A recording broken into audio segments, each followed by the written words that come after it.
अखन पंचमी मधुश्रावणी आबि गेल अछि तऽ साँझ कोबर सेहो होइ छै। सबगोटाके नमस्कार। हम साँझ सुनाबऽ जा रहल छी, आइ गाबऽ जा रहल छी। तऽ एहि बेर तऽ 1.5 महीनाके पंचमी मधुश्रावणी छै तऽ सब दिन साँझ गाबऽ पड़तै कोबर। तऽ हम एकटा साँझ लऽ कऽ अएलहुँ हेँ, सुनै जाइ जाउ। यदि नीक लागि जाए तऽ हमर चैनलके जरूर सब्सक्राइब आओर लाइक कऽ देबै, शेयरो कऽ देबै जखन सबगोटा सुनथिन आर गौथिन। उगलत रे गन पड़ि गेल साँझ, केहन उगल छल, केहन उगल छल दुतिया के चाँद। उगलत रे गन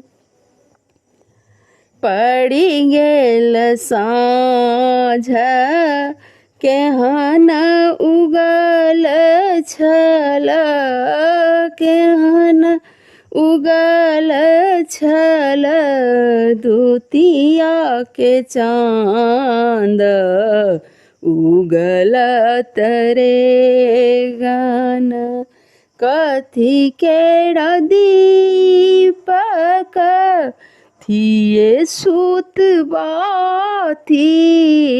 कथी केरा दीपक थिए सुतबाती,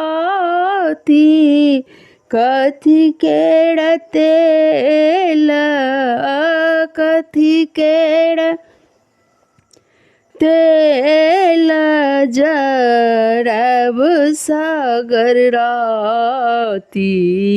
उगलत रे गन पड़ि गेल साँझ, केहन उगल छल दुतिया के चाँद।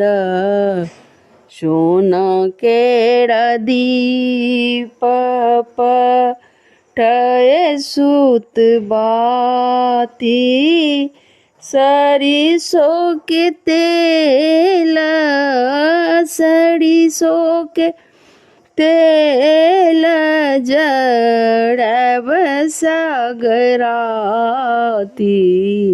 उगलत रे गन पड़ि गेल साँझ, केहन उगल छल, केहन उगल छल दुतिया के चाँद।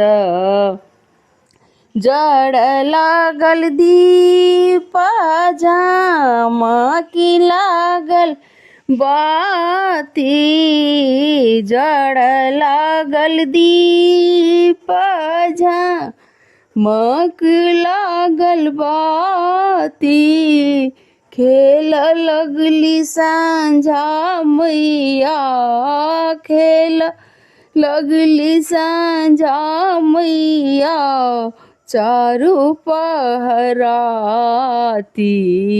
उगलत रे गन पड़ि गेल साँझ, केहन उगल छल, केहन उगल छल दुतिया के चाँद।